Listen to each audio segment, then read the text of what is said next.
Let's proceed to our first panel discussion for the day, the opportunities and requirements for MSME growth. I would like to invite our esteemed panel of speakers onto the dais. Moderator, Mr. Aniket Malshe, Director, Nichem Solutions. Panel members, Mr. Satish Pandey, Chief Customer Officer, Siemens India and Country Head, Siemens Sri Lanka, Maldives, Siemens Limited. Mr. K.R. Venkatadri, Chief Commercial Officer, Tata Chemicals Limited. Mr. Mandar Parab, Senior GM, Strategic Sourcing, Mahindra and Mahindra Limited. Mr. Bhadresh Pathak, Chief Executive, L&T Sufin, Larsen and Toubro Limited, Sufin.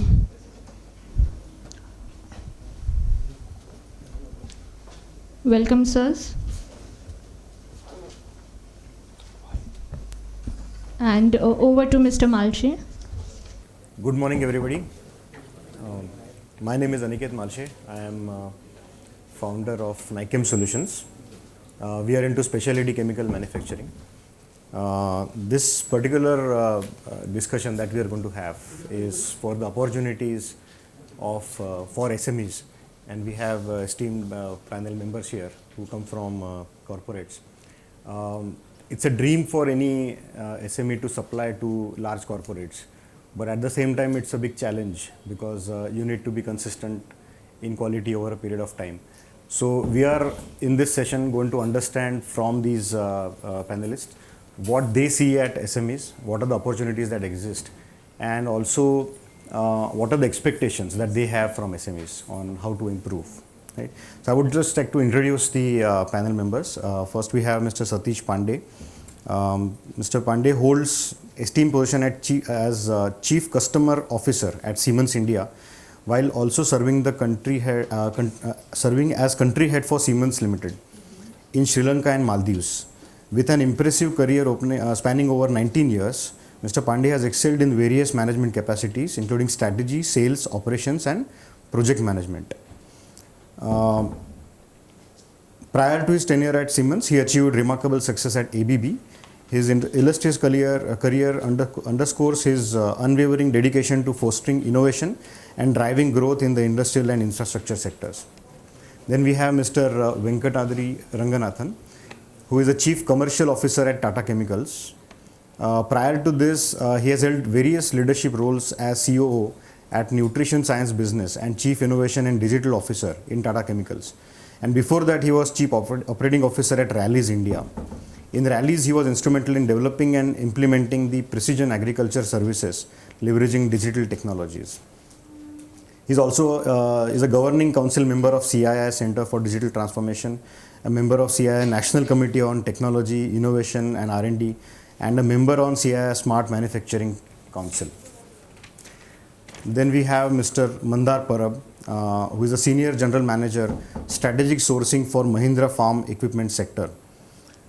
He's an engineering graduate with a proven track record spanning over 28 years in purchasing function of direct materials like component development and material management and strategic sourcing for auto and farm sectors. He is currently Senior General Manager Strategic Sourcing for Mahindra Farm Equipment Sector and farm machinery handling various commodities including vehicle proprietary, sheet material stamping, trims, plastic and rubber seals, etc. He is a proponent of active sourcing to maximizing value across the entire procurement life cycle. And lastly, we have Mr. Bhadresh Pathak, who is the Chief Executive at L&T Sufin.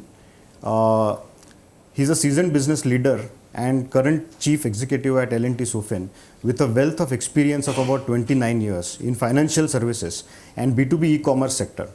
Mr. Pathak has established himself as a dynamic leader known for his strategic vision and ability to drive business growth. Right? So now we'll move on to the question and answers. So the first question I have is for Mr. Satish Pandey. Do you see SMEs as an important partner and why? Yeah. Audible? Yes, indeed. Not from today, even I would say that more than 100 years. And one important aspect which has changed in last 5 years, earlier we were talking about the VUCA world and suddenly we have landed on AI world. So more complex, and you should be speed to the market, correct? So then SMEs always play a vital role here. Why? Because there is some basic characteristic of the SMEs, what their inherent culture. Okay. Yeah. So they have the strong focus on what exactly they are doing it. Second, focused one, because if you are talking to the large organization, they are distributed in various sectors, various verticals. But SMEs, whatever they are doing it, they are totally focused. Third, fire. That's most important, because that exactly brings speed to the market. What exactly customer is expecting from you. So, and fourth one is customer focus. Yeah. So SMEs, whatever they do for the customers. Later on, once you become more and more, you become sometimes internally focused. But at that stage, you are totally customer focused. They are very important. Like if the company like Siemens, L&T, or any big organization, if they would like to adopt the changes what is happening today with AI or VUCA world is already there, you have to adopt it, or you need the help of SMEs. Why? Because if something is changing in hardware field as well as in the software field, you have to adopt it. So now you have to change your mindset from mine to ours. Okay, because if you would like to do everything by yourself, it's going to take a lot of time. SME is going to come in your value chain and contributing in your growth as well as growth for themselves and for entire country.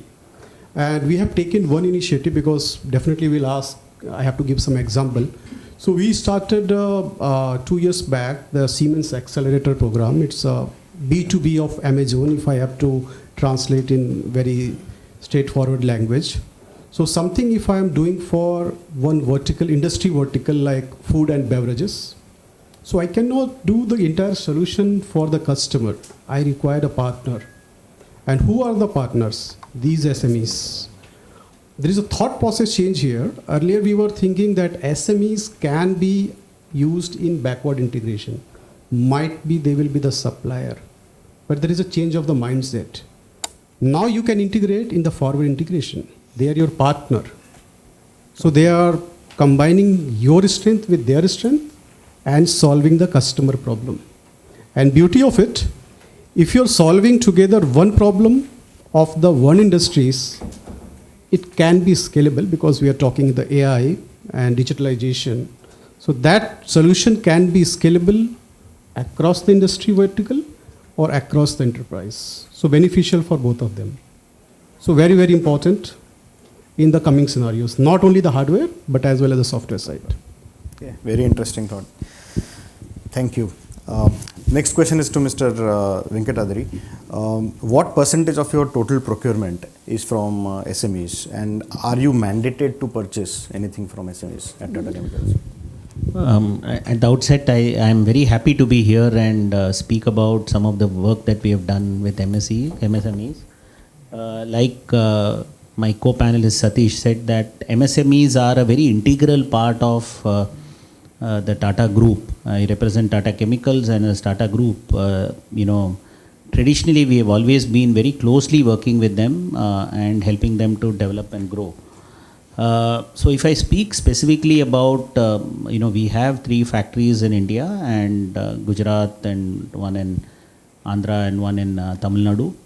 And if I look at it, if I leave out my imported materials, because there are some bit of raw materials that you import like coal and limestone and all. If I leave that out of my India expenditure, almost it used to be around 12-13%. In fact, last year, the 9 months we have almost hit around 19% of our domestic procurement. So we use the MSMEs for many areas than one. For example, for our material purchases, for example, our packing materials, which is actually a very big component of our consumption. Many of our spares, for example, for fabrication, many of our services are all from MSMEs. One thing that I also need to bring about is there that given that our factory Mithapur, which all of you would be aware of, is near Dwarka. That ecosystem was actually developed by Tata Chemicals. So a lot of people who were villagers who lived there over the last 70 odd years, they've all been developed to become entrepreneurs, to become businessmen, and become entrepreneurs and become MSMEs. So I would say that we've actually been instrumental in creating a entrepreneurial ecosystem in that particular location by supporting them. So like I said that we do almost 18-19% of our procurement from them. Why do we actually do that? I mean, that's a question that you asked. Is it something mandated? I don't think it is mandated. Let me put it this way, that when we started the factory 70 years back, it was as part of our social improvement journey that we started with, to help the people who are in that locality, how to help them, because many of them were all, there's nothing much that grows in that part of the country, because it's a fully salt land. You can't do much of farming, and so there's not much of industry also that was there. So when we started is to help people become independent. But over a period of time, we've been able to help and work with them to become good in the areas of work. For example, many of our packing material suppliers are people whom we help them develop. Many of the vendors, for example, who are into who do many of these maintenance work, some electrical and mechanical, civil. They're all people whom the company has helped grow over a period of time. And they have now come to a particular stage, and they're all pretty well established set of people. Similarly, for example, transporters. Many of the people, we help them to say that, you take a loan and we will give you guarantee of, loads. Because most often than not, what does an MSME want? An MSME wants, first of all, a guidance saying that what should I do? Where do I think I should put my money in? The second is, where do I get the money to invest in? The third important part of it, and the most important part of it, is that some assurance of business. That I need somebody to say that I will give you orders. And that is, in our country, clearly, I think we must say that we are not short of entrepreneurs. India, by nature, is an entrepreneurial country. I think that mojo is coming back, and MSMEs are actually the clear winners for it. So we don't do it because of force. We do it because it helps them and it also helps us. I mean, all said and done, nothing is you don't only do a social service. Finally, it should also benefit the company back, and they've all become so good in their job. So we are very happy now to engage more and more with them. So I would use the right word, call it's a symbiotic relationship between the company and the MSMEs. Can I ask you one more question? What are the products that you don't buy from MSMEs? See, I will put it this way, that like I said, there are some imports that we do. For example, we import Indonesian coal. We get from the UAE we get limestone, which obviously, in fact, I should say that while we do import quite a bit of limestone, we also buy quite a bit of limestone from domestic sources. So they are also MSMEs. They are people who have land. What we don't buy is the high engineering items. For example, you need we work with Siemens, we work with ABB, we work with Honeywell. Those are all the high technology items which only, big companies and multinationals can create. But for example, many of the spares are something which we buy from them. Fabrication, virtually all our fabrication is done by MSMEs. Okay. All right. Thank you, sir. Next question is for Mr. Mandar Parab. What kind of products do you purchase from MSMEs? Yeah, so it's a logical extension. Mr. Venkatadri there has left the discussion. I'm audible, right? I think that's not.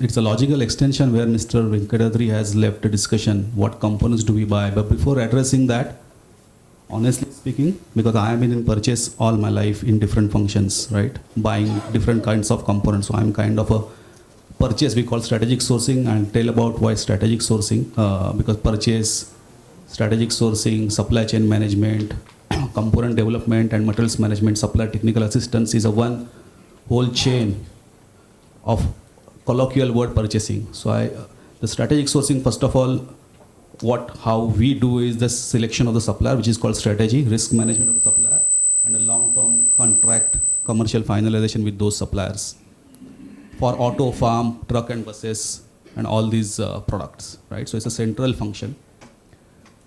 Intention is to buy all the components from SME. Intention, okay?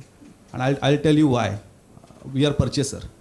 जहाँ पे सस्ता मिलता है, अच्छा quality मिलता है, we always say that, na, German engineering, Japanese quality at China cost. That's what we want, right? So that's a dream.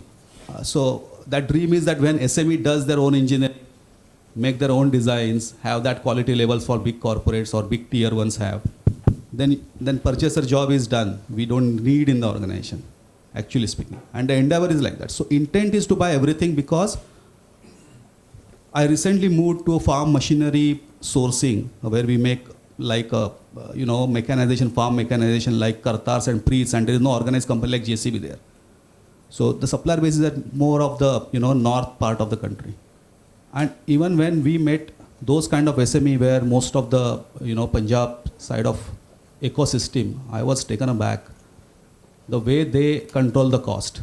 So intention is to buy all the parts. Having said that, the current reality is the design intended parts, which you call black box parts or gray box parts, we are not able to buy because the design has to be done by supplier, which we call full service supplier. And the parts which you call build to print, where we make the design drawings and give it to a company for any tier 1 or tier 2 who make those parts, which are called build to print, a manufacturer. Those components generally we buy from so-called SMEs, right? Because they become mere manufacturers, right, of those parts, and we buy from them. Intention is that, and we always advocate them, guys, you need to really elevate yourself and your second generation if they are willing to join this business. Well and good. And we take keen interest into understanding who is the second generation or succession plan, because these are the guys who can understand what probably, we are saying we are expecting from them. And so basically casting, forging, sheet metal fabrication is no-brainer. I mean, these are the components where any OEMs make their own drawings, and we have to buy those parts because it's called zero-based costing. It's called, activity-based costing. And a whole lot of transparency is there. But is that the journey or partition or silos end there? No. The endeavor is that someday SMEs have to move up the ladder in value chain, make their own designs, and it can be a great hybrid model. You don't have to become a Mother-Sons, or you don't become an Anand Group. You can be somewhere situated in between, where at least a B-class components, which are design-oriented like hoses or pipes or technology, technology parts, small castings, engine-related parts, those where they can upgrade themselves. And we really need a supplier base who can address both the issues. Because as you move up gray box, black box, you know that your dominance in asking price is quite high. And purchase endeavor is to have a right cost for even gray box or black box parts, right? So right now casting, forging, sheet metal, fabrication are the parts which we are buying for all our auto, tractors and truck divisions. So you made one interesting point that you also look at the succession of, let's say, SME owner. Are there more such criteria, intangible criteria, other than cost and quality? There are multiple criteria. So, and criteria have changed in last at least a decade. Earlier the criteria was simple, L1, L2, L3. The cost I'm talking about the suppliers who are already empaneled, who are part of our library. Okay, I'm talking those first. So those generally you have got cost parameter, your quality parameter, your performance of delivery parameter, and it's a science. It can be automated, right? Enrolling the new supplier has become tricky and multifaceted. So right now, as everybody is speaking about ESG, everybody is speaking about digitalization tools, right? And the apex requirement is that governance, ethics, and moral code. I mean, honestly, that is where more of the education, more of the proliferation, because it's the owner-based companies, right? And it's important, extremely important, when Mahindra has inundated suppliers with the multiple meetings of ethics code, governance, on all that education. On succession planning, we do assess succession very, very seriously. If not, then what is the plan for a professional team going forward? And then definitely on the environmental, DAI, and really retention practices, most important way where our HR team also help us to visit the suppliers and assess them independently. And they put their enormous amount of time with purchasing team when we want to enroll any new supplier about the HR practices of that company which you intend to enroll, right? So these are the terms and multifacets have come up in last 1 decade. In last 3 years, rather post-COVID, most of the things come on ESG and HR practices, apart from governance and code. Okay. Right. Thank you. Next question is for Mr. Bhadresh Pathak. Can you tell us more about your platform? It's an interesting B2B finance platform that you run. Yeah, L&T has been dealing with MSME since over 8 decades, and L&T itself was an MSME when Mr. Larsen and Mr. Toubro started a small office in South Mumbai in Ballard Estate out of a single room, and ever since it has grown.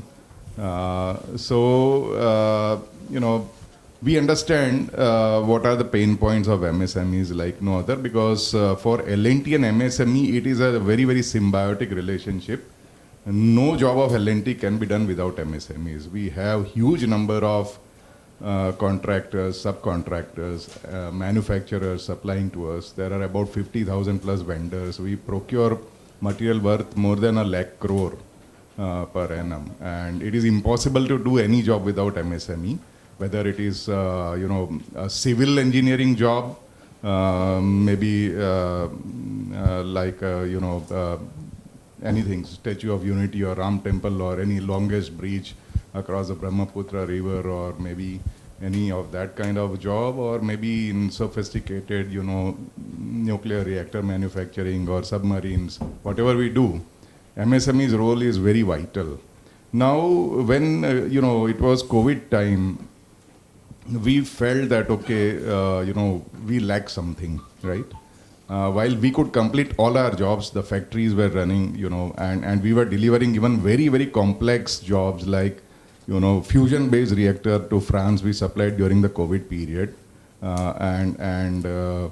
We felt that, if we help these MSMEs digitize in trade, then it would really be very, very beneficial for both MSMEs and the whole country. And we analyzed that, okay, what is the B2B e-commerce trade in India is about 11 billion USD. And we saw in China it is 4.6 trillion USD.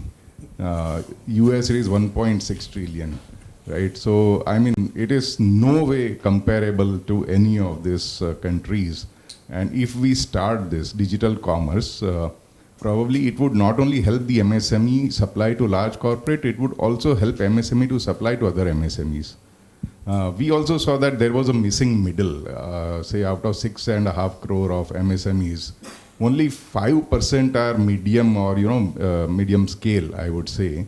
The rest are micro, right? So now there is a missing middle. How do you see that a country, if the country has to develop, you have to grow? And why the MSMEs were not able to grow? Because of 2 things primarily. One, of course, ease of doing business, all those things are there, government enabling whatever way it has. But two things were very important. One, lack of trust on the counterparty. When you have to deal with a new party, what is most important in India is risk mitigation. That if you supply and if your money gets stuck, then what? Your balance sheet gets destroyed, right? So you are always, happy in dealing with large corporates, कि Siemens, Tata Chemicals, Mahindra, किसी को भी supply करो, पैसा आएगा, late आएगा ज़रूर, right? That is the psychology. But when you supply to an SME, you don't know. You are always on toes. क्या होगा, right? And you are not able to supply on credit terms. So this was one thing which we analyzed. There is a trust deficit in dealing with the new counterparties. Maybe because of various reasons, because of the country's legal system, because of historical reasons. Second thing which we analyzed was that lack of proper working capital. While you get working capital, you get an access to working capital through various banks. There are collateral-free schemes also, but I mean, proof of the pudding is in the eating. When you really want the money, in case of a price escalation scenario, when the prices go up because of various scenarios across the world, wars are going on in several places and commodities price keep on rising, you require liquidity, you require finance. At that time, it is not available, right? So that's another thing. Bank keeps on asking for collateral security. When you go to ad hoc to the bank, every now and then the bank says that ये तो बार-बार आते हैं ad hoc के लिए. Not a good track record. And if you utilize your working capital account more than 100%, it is perceived to be negative, that you are not good in financial management. However, what happens in a country like India, where the GDP is on a growth stage, where everybody is growing so well, I mean, 100% utilization of your CC limit is but natural and expected. So all these problems we analyze and thought that let us digitize everything. Let every entity who is in the system, trade ecosystem, get the benefit of digitization. They interact with each other through a platform, be it a banker who is providing working capital to the MSME, right? He will have more trust when he deals with a platform. Be it two MSMEs dealing with each other. When the platform is in between, they will have a higher trust, superior trust in dealing with each other. And there will be no hesitation whatsoever in increasing the business and the reach of the business all across the country through digitization. So we came up with this platform called L&T Sufin, which stands for Sufin is supply chain and finance. We address two issues. One is supply chain and second is finance. And if you see the platform, it is just on the lines of all world's best platforms, maybe Alibaba or maybe Amazon B2B or maybe Granger, whatever you call. It is a world-class platform that we have created since last 2 years. I can brief you more, but because of the paucity of time, this is what we have tried to do for the MSMEs. Right. Thank you, Mr. Pathak. Next question is for Mr. Satish Pandey again.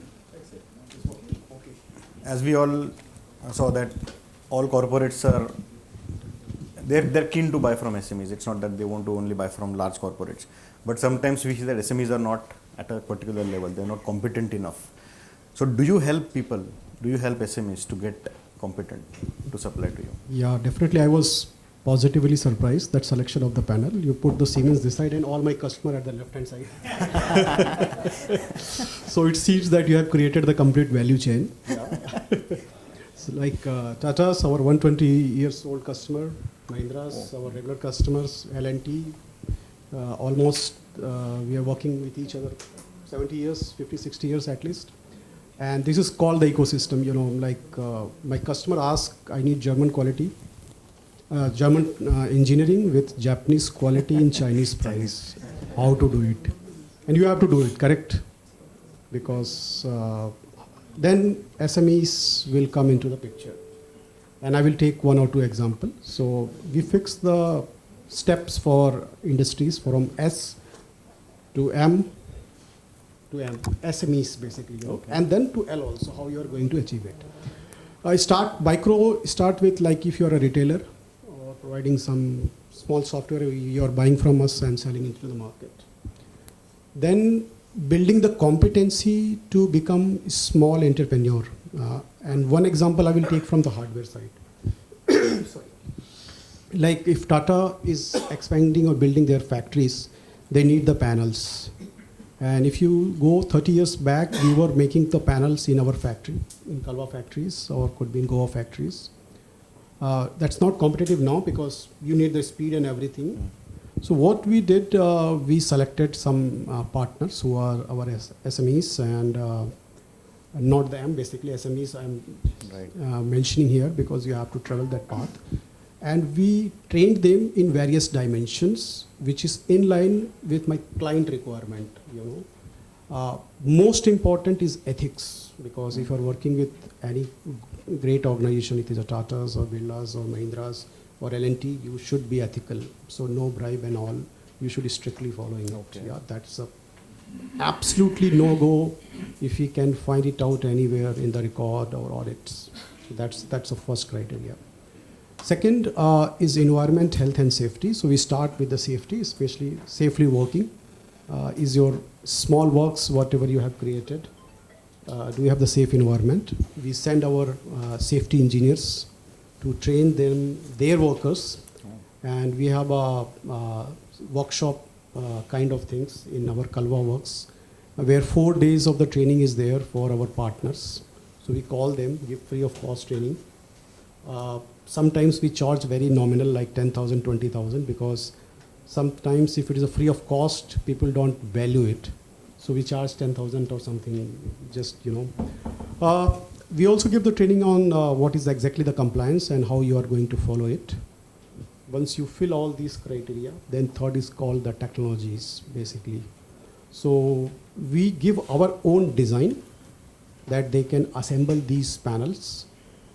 Fabrication can be done by themselves based on the approval from our customers. We test it at the initial stage, at least 10 panels, and then we also provide the software support. So you can say initial 5-10 orders, we will keep supporting them till they have reached on the maturity level. If I have to give it 1 to 10. So at least if they are at level 8, then only we stop monitoring them. Otherwise, then we have a quality gates where we monitor. And last but not least, we also take the feedback from the customers. Like we always go to Tata and Mahindras and ask them that these are our partners who can deliver the panel in whatever time you are asking, maybe 2 months ahead the schedule. Design is ours, so it's a German design. Quality control by us, so definitely we are ensuring that 100% quality has been maintained. And in last 10 years, almost we have created something 120 partners like that, who has grown it up at this level across the country. And beauty of it, that if you are creating the panel, you are free to supply across the world. Because that's the beauty of it.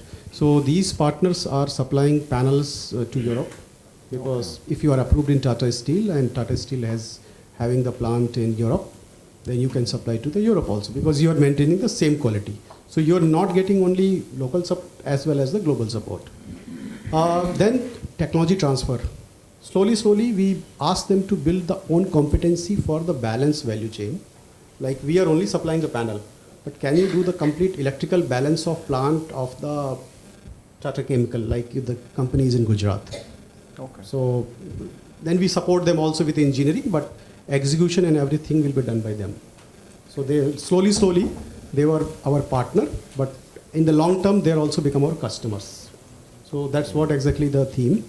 Coming on the software side, you don't require a huge turnover and all. Sorry, one thing I missed is a financing part. We also provide we have a financing arm. So if they are struggling in their growth path, and if their balance sheet is clean and they're compliant, we also give the financing support to them, at least for the certain orders. And if there is, all parameters has been met. So financing part also we take care about him for their growth path. And all these things is coming not only from the Siemens, but support of the customers like Tatas, Mahindras, L&T and Birlas. They're also supporting us because they have to accept these panels or these products from these SMEs. So that's what exactly helping. Second one is software, which is quite fast in today's scenario, which is basically a smaller one. You can create some app or some intelligence or AI you are building on the data. So you can join us and help us to create software, or might be the solution for entire value chain for the customers. Like we did something with some customer in Gujarat, as well as especially one big hotel in Bombay itself, where almost we are helping our customer to reduce carbon footprint by 200,000 tons, Wow. which is a huge basically. Okay, so you're really handholding the SMEs and Yeah, and not for themselves, but it's for ourselves basically, what we rightly mentioned, because customer expect more and more, and you cannot supply by yourself. You need the partners, and MSMEs are your partners, who is basically helping you to grow, them to grow, and country to grow. Great. Thank you. So, being a MSME ourselves, we saw that after we started supplying to companies like 3M, PCI, Havells, and they came for audits, our own processes and everything improved a lot. Right. So, I would like to ask Mr. Venkatadri that do you do audits? And what are the compliance requirements for you to register the vendors? And tell us more about the overall process that you follow. See, I would break it up into, what most of us do it because there's a statutory requirement, and then I will talk about how the world is changing. From a statutory requirement, obviously, you need to make sure that they are registered and, they follow all the governance norms, etc. So those, at the time of onboarding, the minimum requirements are something that we comply with. Now, where I would say is that in that, like I mentioned, we help them to improve their quality, improve their cost structure, etc. That is something that is done.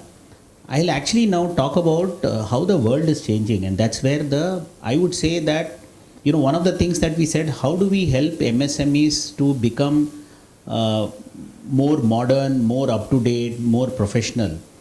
Earlier, the thing was that the company did it out of its own volition. But today, if you look at it, most of us, for sustainability reasons, we are required to keep each one of us is required to keep a complete track of our customers as well as our suppliers. Because today, in part of our sustainability, in our integrated reporting, we are required to saying that what is it that we do to make sure that our suppliers are following all the ethical norms, there is no child labor. Now, things like, for example, making sure that diversity is getting followed. Because, for example, as Tata Chemicals, I need to talk about what my supplier does also. So today, the whole concept, and this is happening across the world in terms of the value chain, partners, so it necessarily also requires us to kind of support the MSMEs in whatever manner earlier audit used to be done more as a compliance kind of a thing. Now it is part of the overall business requirement. Now you cannot avoid it because you have to report it to your shareholders that this is what you're doing. Okay. So, and this is happening to all of us. I think all companies which are listed have to do it. So I'm seeing that as a very, very big positive that happens. So whether it's audit, whether it's making sure that they are compliant. Obviously, we also like what said is that we do go and look at as part of our due diligence onboarding exercise is, who owns the company, what is the kind of ethics that they have, do they follow rules and regulations, the GST, etc. I do remember that when GST came in, many of our MSMEs struggled, many of them were not compliant at all. So we had to kind of, our own, taxation people had to go and spend time with them to help them to understand how to do it. So we had to do a lot of training programs, etc. to be done. So, necessarily, and like I said, today, our customers want quality. So, we have to go and make sure that they follow the quality. So audits, helping, support is now something which is part of the whole exercise, and this value chain will force all of us to do so. I'm going to make a small step out. I know this is a BCCI program, but since it is for MSME, I'm going to talk about, I'll take 2 minutes on this. I happen to be on the CII, Center for Digital Transformation. As part of that, I was the lead to create a digital maturity assessment for MSMEs. Okay. Because big companies don't need help. I mean, for example, whether it is Siemens or Mahindra or L&T or Tata Chemicals, if we want to work on digitization, which is important, I think we have all the money, resources, etc. It's the MSME which requires guidance. So under CII, we've actually created this, we have created that model, and the CII does this maturity assessments, and these are all people called out from CII as well as various companies who are part of it. And at the end of the day, CII is a non-profit organization. For a very small fee, we come and do a digital assessment and also give you score, marks, and also guidance on what do you do to take it forward. So, I mean, I know this is a BCCI program, but since our focus is how to help MSMEs, I couldn't stop mentioning that. So clearly, I think what is also an important thing is that as part of, as companies, we also help them to digitalize, leaving aside the CII part of it, but as Tata Chemicals, we also work with our customers. For example, today, we have got something called an integrated logistics management system where I get to know the material is leaving the factory. Now for big companies it's not a problem, but if it's a small MSME, so we have extended our system to them so that when the material is ready and it is ready to get shipped out, in which truck it is getting loaded, it's all in a simple ecosystem. So we also support them in digitalization for whether it is accounting or for operational work. Okay. That's great to know. Yeah. See, just to add, we have mentioned about the Tata Chemical digitalization. So here also you required, for the digitalization itself, you required MSMEs. So if you see the value chain, audit, you require the SMEs. Yeah. So this is what exactly the power of the value chain. Either we are talking as a customer or as a vendor. Okay. Yeah. Great. Thank you. So next question is for Mr. Mandar Parab. So being a stalwart in purchase, you must be always constantly pushing the MSMEs to give better costs. Maybe do rate contracts, and as everybody spoke. Not after COVID, huh? So before COVID, I used to. So MSME is the major pain point, perceived pain point is always in the finance. So how do you help MSMEs from in that angle? Do you help them in any way to organize their finance, or in terms of doing faster payments or lesser credit terms, something like that? Or even in case of capex, do you do any type of lending to the MSME to help them set up that facility? I think the answer is yes. I mean, all of us who are sitting here, because we are, as someone said already, my colleague said that we are helping ourselves by helping them. So answer to is yes, but deeper thing is to introspect what went wrong in COVID. I mean, honestly, I keep telling to my new team members who are joining. Hello. So I always tell that all the supply chain or sourcing people, the best opportunity who has run the lines, production lines in COVID times, those 20 months. I mean, whatever can go wrong has gone wrong, right? And we were working from home, all of us. And you know that all the, regulations by state government has put up to run the factories in the different protocols. The gas cylinder were in tremendous shortage. All what has gone wrong has gone wrong. And that time we understood in MSME, we could separate men from the boys who could navigate through this situation. And why could men navigate through situation than boys?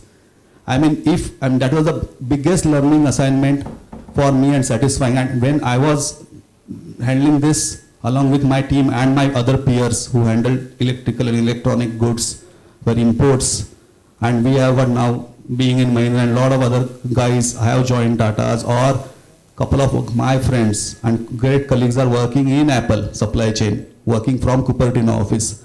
The pain was same. So supply chain management pain was same, right?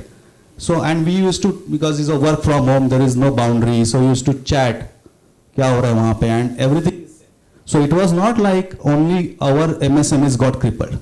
The MSMEs operating from Taiwan or China also got crippled.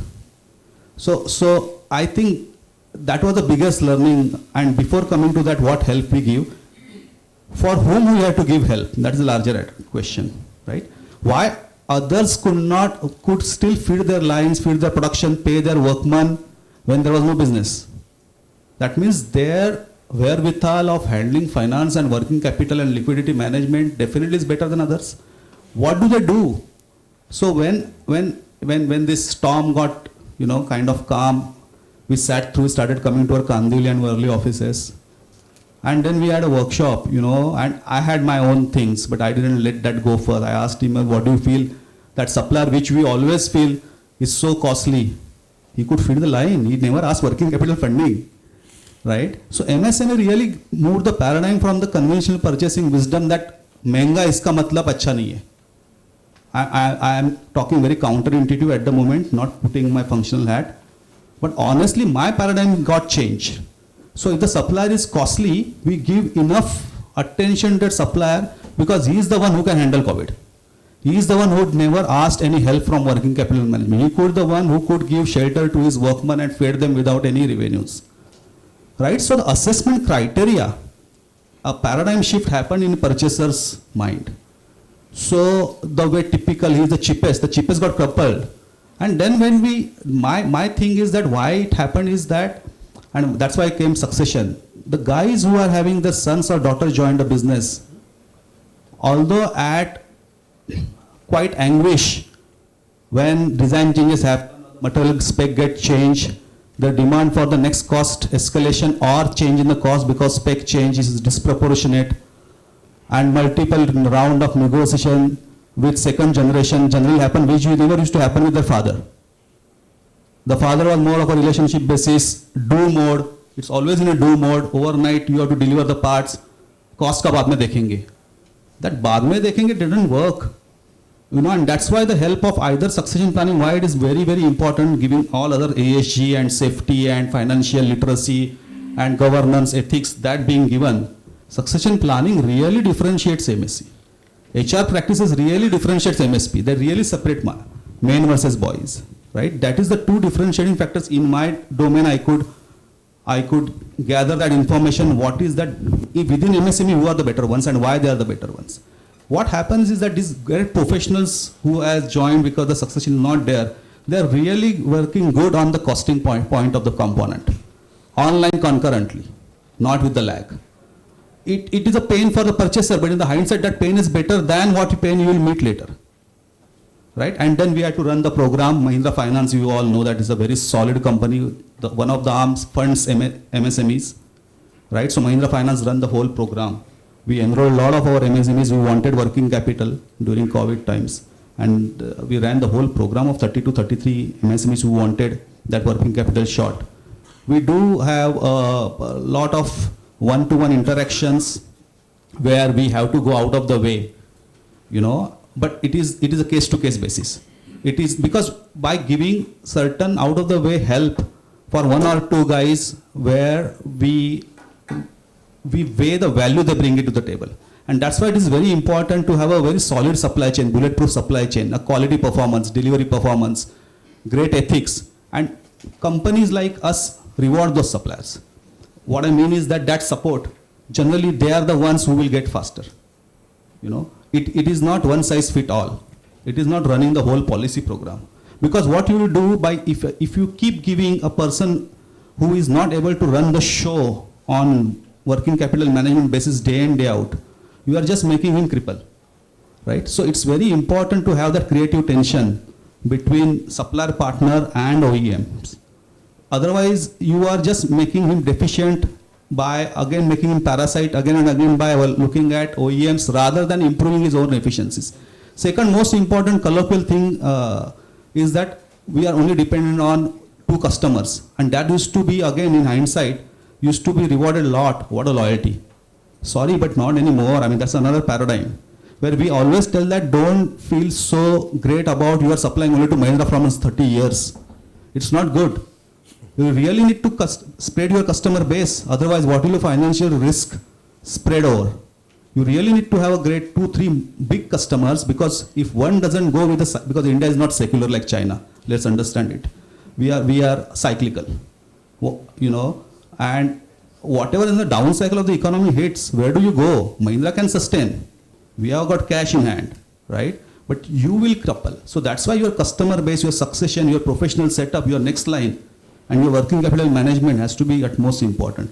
Having said that, if the supplier is really good, we have gone out of the way and helped him on, on running this program of working capital through Mahindra Finance, and we ran many programs during COVID times. Okay, very interesting perspective, and thank you for the information. Last question is for Mr. Bhadresh. So I would like to ask the same question for you, but from the platform perspective, that how do you help SMEs manage their cash flow, finance, and what are the other value-added services that you offer? Yeah, absolutely. When it comes to, say, dealing with large corporates and you are a tier 1 supplier, finance is a no-brainer, right? You supply to Mahindra or Siemens or L&T, and you get finance either through a trades platform or through any of your banks, because the counterparty is safe, right? And when they have accepted the bill, they will pay. So it is so easy to deal with a large corporate when it comes to financing. The real challenge is when you deal with another company which is a mid-sized company and you don't know about the company. You don't know about an SME to whom you are supplying. And that is where you need to then take advantage of the country's digitization, and maybe through platforms like us, wherein we give you whether the counterparty is trustworthy or not in a few minutes, right? We give a trust seal, and with the current digital revolution, you can know whereabouts of any company within a few minutes.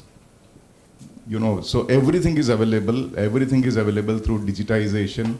The information extraction has to happen. So when you say that, look, I am supplying to 50 guys, I trust 10 guys, but the remaining 40 I'm feeling very uncomfortable. Can you just see whether I can supply on credit terms or not, and I help you out as a platform, right? I create a trust. If they are not trustworthy, I will say that, okay, deal in cash terms only, take advance payment, and do it through the platform. We'll make sure that your money is not stuck up anywhere. So that is a trust creation. Second is the working capital. So we have tied up with about 15 banks and NBFCs. Mahindra Finance is also one of them. L&T Finance is also one of them, right? So these NBFCs and banks, they have taken up the challenge of funding MSMEs on their own, and that too without any collateral security, a trade-based lending. So when there is an underlying trade, when there is an underlying contract, they give the finance immediately. So say against a purchase order of Siemens, everybody can get finance immediately. Siemens Financial Services can do it, or L&T can do it, anybody can do it.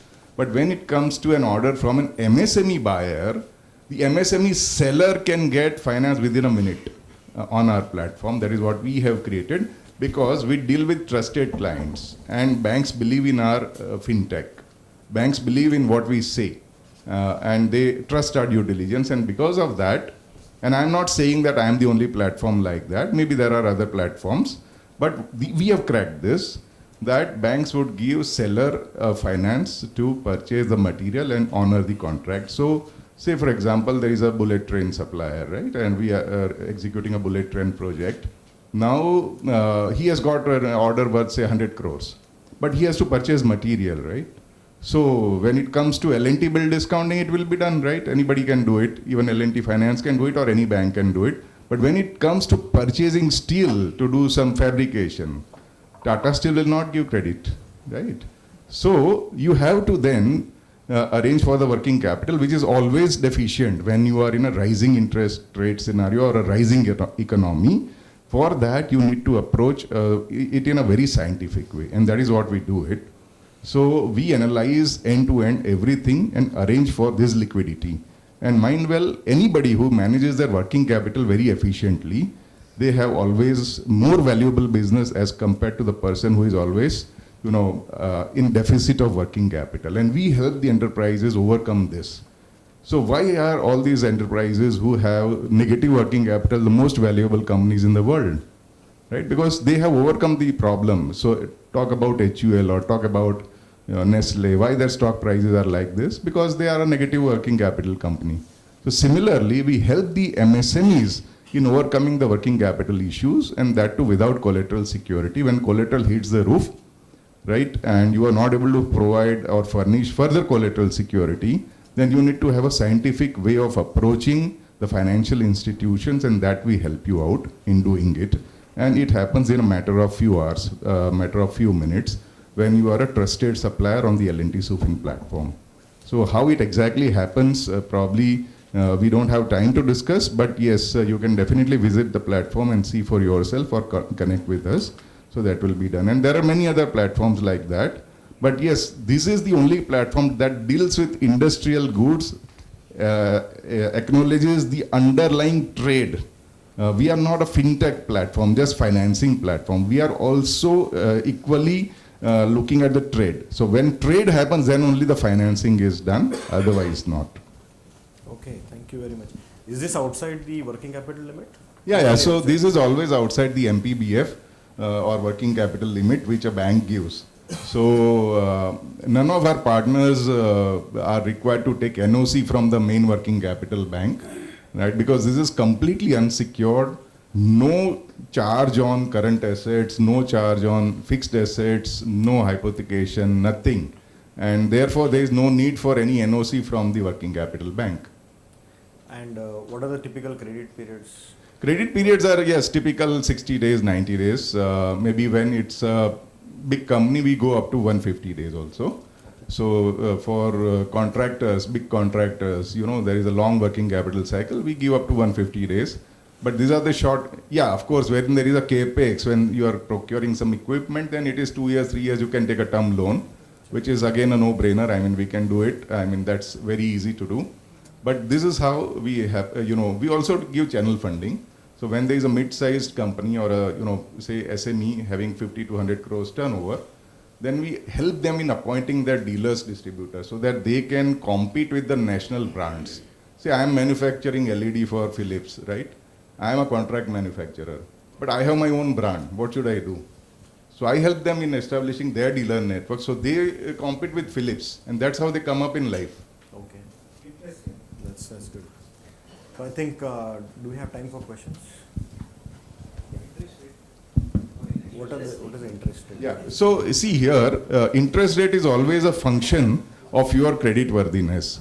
So what happens is, it would range. This is zero collateral unsecured facility. It ranges from anything from 10.5%. Mahindra Finance gives 10.5% to up to 18%. So we have time for one more question. So is it something like a factoring? No, this is not a factoring facility. So there is a borrower, right? So when there are two types of facilities. A seller who has got an assured order and he wants working capital for fulfilling the contract, then we give a seller overdraft facility, right? So seller is a borrower here. In case of purchases, when the buyer wants to avail finance and seller is a little big. So see, when in two dealing parties, the weaker entity always takes finance, right? If the seller is strong, he will say advance payment, boss, nothing doing. I am not going to take finance for providing you credit, right? I will not use my working capital. If the buyer is strong, buyer will, say, no, boss, you take it, right? So now, one of the parties would take finance in this. So when it is buyer, then it is buy now, pay later kind of a program, where again it operates in the form of overdraft. The interest is charged only to the extent of utilization. Yeah, like OD. So we have banks, ICICI, Axis, Kotak Mahindra, they give OD for all this. And they won't give this if somebody walks in their branch directly. Because what happens, because of the platform, a trust gets created, a genuine electronic invoice, e-way bill, right? There is no, hand to, arrangement, adjustment between the parties, right? So all these things we verify. So they trust our due diligence and give it. Okay. Last question. Name is Uday Mathur, and just like you have all the customers on your side, I know I'm talking to familiar folks because as a shareholder, I give myself the right to make some frank observations. Your comments, all your comments on the what's it called, eligibility checking and the due diligence aspects are all very well noted and right in its place. But you as captains of industry will do better if you are able to hold specific workshops within your departments to see if the same eligibility criteria are not being China walls to separate the men from the boys. For added clarity, let me say that somebody on the panel commented that we don't use the same broad brush. Well noted. But the reality is you captains should actually hold workshops to see if your finance and the business are actually talking to each other such that some of the MSCs don't get swept by that same broad brush that you don't want to do. I'm available for any specific offline talk. Thank you. I share the same thing. Okay. Any So- comments? So see what, I mean, I will only talk from the perspective of what my platform does. So for sellers and buyers, we organize continuously these workshops. We educate them, give them financial training, plus if they are into some problem situation, we help them overcome that. But they should be our customers. I mean, either they should be a buyer or a seller on my platform. And for industrial goods, I am not dealing with food or pharma or like that at the moment. So I restrict it to my own world. But yes, at L&T level, they do a lot of other things, like educating the suppliers and organizing this and counseling them, and a lot of supplier training and all these things happen.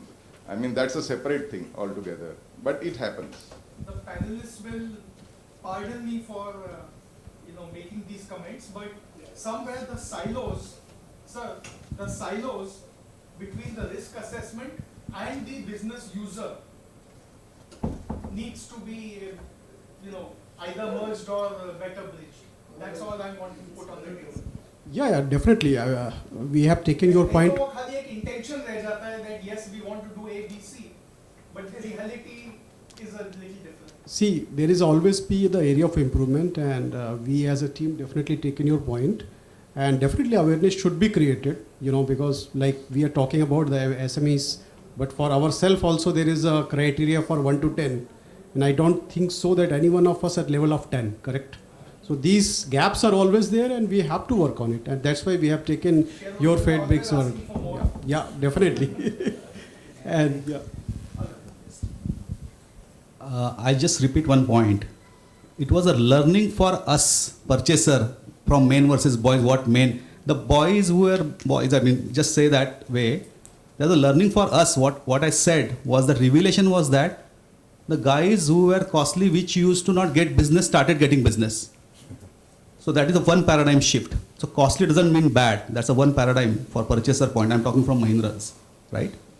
And it changed the whole thinking about COVID times. The guys who were cheaper but wanted working capital finance, they got that for working capital finance.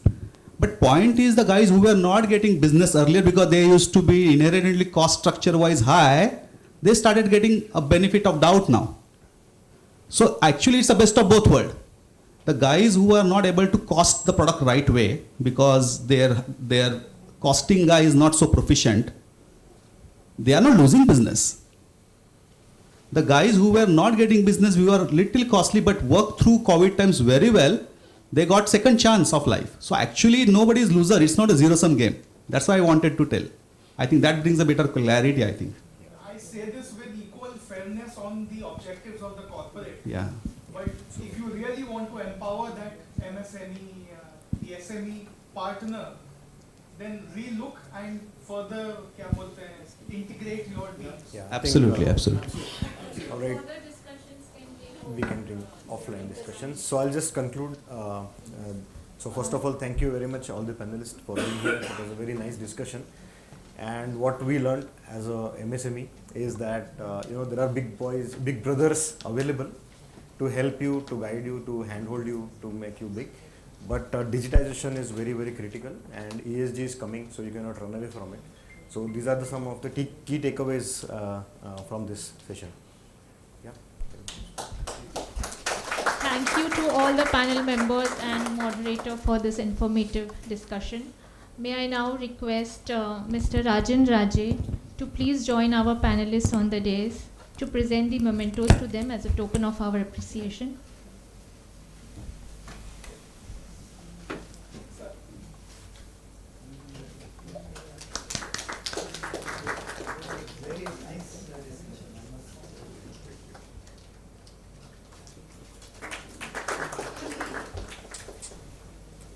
Thank you, boss. He's a part of BCCI, apart from the current role. So, always our supporter.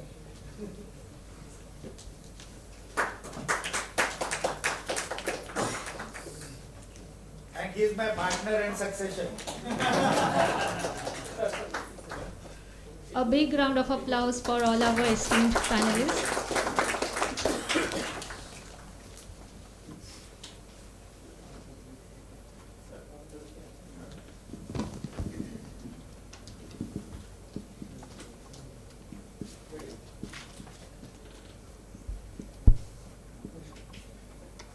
Thank you.